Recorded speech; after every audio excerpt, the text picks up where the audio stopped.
Hello everyone.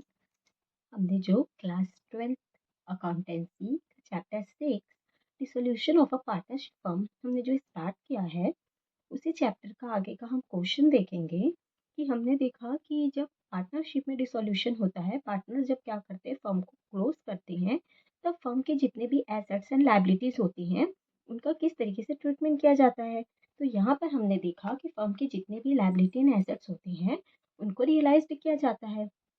मतलब एक nominal account बनाया जाता है जिसको हम रियलाइज्ड अकाउंट बोलते हैं, और उसमें एसेट्स को रियलाइज्ड करके लायबिलिटीज का पेमेंट किया जाता है। तो यहाँ पर हमारे पास एक क्वेश्चन है। तो हमारा जो क्वेश्चन है वो है, Anup and Sumit are equal partners in a firm. मतलब अनूप और सुमित क्या है, फर्म में पार्टनरशिप में इक्वल पार्टनर है, मतलब उनका रेशियो क्या है, 1:1। They decided to dissolve the firm on December 31st 2006 when the balance sheet is was under। हमें बैलेंस शीट दिया है 31 दिसंबर 2006 का। तो लाइबिलिटी साइड में क्या है, क्रेडिटर्स है 27,000 का, रिजर्व फंड है 10,000, लोन है 40,000, और पार्टनर्स का कैपिटल है इक्वल दोनों का 60,000। इस तरीके से हमारा बैलेंस शीट का टोटल है 1,97,000। और एसेट्स में हमें दिया है cash, debtor, plant, stock, leasehold, land and furniture. तो यहाँ पर आगे डिटेल बोला कि the assets were realised as follows. जो एसेट्स है वो रियलाइज हुआ। तो जो बैलेंस शीट में दिया है वो एसेट्स का बुक वैल्यू दिया है कि एसेट्स 31 दिसंबर 2006 में इतने अमाउंट के हैं करके। लेकिन जो हमें बैलेंस शीट के नीचे जो डिटेल दिया है उसका मतलब ये है कि फर्म जब डिसॉल्व हो रही है तो फर्म को रियलाइज किया गया तो कितना अमाउंट रिसीव्ड हुआ। तो लीज होल्ड लैंड से हमें 72,000 मिला, फर्नीचर से 22,500 मिला, स्टॉक से 40,500 मिला, प्लांट से 48,000 एंड सन्ड्री डेटर से 10,500 मिला। आगे बोला कि the creditors were paid ₹25,500 in full settlement. Creditors को क्या किया गया, फुल्ली पेमेंट किया गया, कितना, 25,500। आगे expenses of realisation amount to ₹2,500 की रियलाइजेशन से रिलेटेड कितने एक्सपेंसेस हुए, 2,500। Prepare realisation account, bank account, partners capital account to close the books of the firm. यहाँ पर बैंक अकाउंट बोला है, हम यहाँ पर कैश अकाउंट का डिटेल दिया है, इसीलिए हम क्या करेंगे, इसको कैश लेके बनाएंगे। अब चाहे तो उसको बैंक अकाउंट करके भी बना सकते हैं। अब इसका हम सॉल्यूशन देखते हैं। तो यहाँ पर हमारा रियलाइजेशन अकाउंट है, डेबिट क्रेडिट दो side, particular sum of particular sum of. तो यहाँ पर जो हमने डेबिट साइड में टू सन्ड्री एसेट्स लिखा है, ये जितने भी एसेट्स हैं कि debtor 12,000, plant 47,000, stock 42, leasehold land 60,000 and furniture 25,000।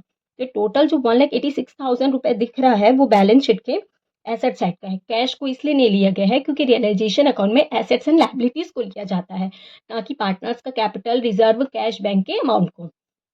उसी तरह हमने क्रेडिट साइड में लिखा कि बाय सन्ड्री लायबिलिटीज। तो लायबिलिटीज में क्या क्या है, क्रेडिटर्स है तो उसको लिखा हमने 27,000, रिजर्व फंड है तो वो पार्टनर्स के कैपिटल अकाउंट में डिस्ट्रीब्यूट होगा, और लोन है कितना, 40,000। तो 27,000 और 40,000 इक्वल हमारा कितना हो गया, 67,000। अब क्या हुआ, एसेट रियलाइज हुआ, तो बैलेंस शीट के नीचे जो हमें डिटेल दिया कि लीज होल्ड लैंड से हमें 72,000 मिला, तो बाय हमने कैश करके लिखा, या ऑब्लिक बाय बैंक करके भी आप लिख सकते हैं। तो lease hold land 72,000, furniture 22,500, stock 40,500, plant 48,000, sundry debtor आपका 10,500। तो इस तरीके से एसेट्स को रियलाइज करके हमें कितना अमाउंट रिसीव्ड हो, 1,93,500 रुपीज। अब क्या हुआ, आगे क्वेश्चन में बोला है कि क्रेडिटर्स को पेमेंट हुआ, तो पेमेंट हुआ तो टू कैश अकाउंट। हमने कैश अकाउंट इस क्वेश्चन में इसलिए लिया क्योंकि हमें बैलेंस शीट में एसेट साइड में कैश का बैलेंस दिया है करके। तो टू कैश अकाउंट करके क्रेडिटर्स आपका 25,500, क्वेश्चन में रियलाइज्ड एक्सपेंसेस दिया है 2,500। बट क्वेश्चन में कहीं पर भी लोन अमाउंट, लोन का कितना पेमेंट हुआ ये मेंशन नहीं किया है। तो यहाँ पर हमें इनडायरेक्ट ये समझना होगा कि फर्म में जो 40,000 का लोन है इसका भी एज इट इज 40,000 पेमेंट हुआ। इसीलिए क्वेश्चन में भले लोन का पेमेंट नहीं दिया तो हम इसको लेंगे कि लोन 40,000, तो इस तरीके से इसका टोटल हुआ आपका 68,000। अब दोनों साइड को टोटल किया गया तो हमारा क्रेडिट साइड का अमाउंट ज्यादा है, मतलब एसेट ज्यादा रियलाइज हुआ, पेमेंट कम हुआ, तो यहाँ पर हमें क्या हुआ है, प्रॉफिट। तो to profit transfer to partners capital account, equal partner बोला है इसलिए 1:1।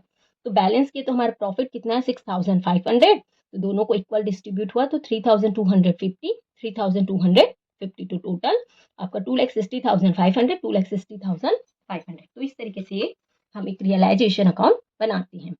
आगे हम देखते हैं पार्टनर्स का कैपिटल अकाउंट। पार्टनर्स का कैपिटल अकाउंट बनाएंगे तो ये हमारा रहा पार्टनर्स का कैपिटल अकाउंट।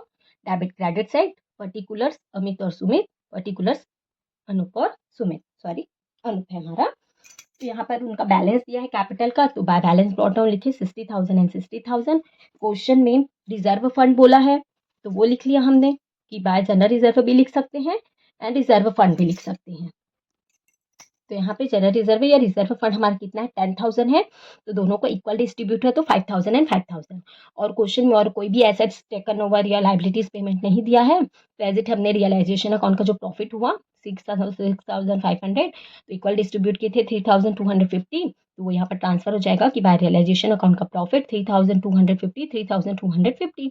डेबिट में कोई भी अमाउंट नहीं है तो एज इट इज कि उन्होंने इतना कैपिटल लगाया था, रिजर्व फंड का उनको 5,000 मिलेगा और प्रॉफिट मिलेगा। इस तरीके से उनका टोटल हुआ 68,250 68,250। तो पूरा अमाउंट पार्टनर्स को क्या होगा, फर्म का डिसोल्यूशन हो रहा है तो पेमेंट होगा।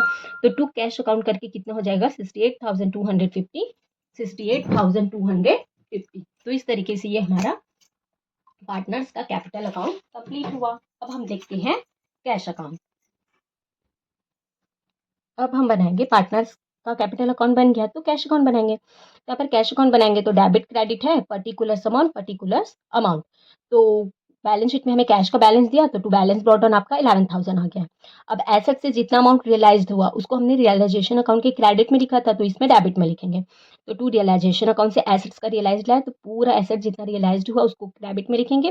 तो लीज होल्ड लैंड 72, फर्नीचर आपका 22,500, स्टॉक आपका 40,500, प्लांट आपका 48,000 एंड सन्डी डेटर आपका 10,500। तो इस तरीके से एसेट से कितना रियलाइज हुआ 1,93,500।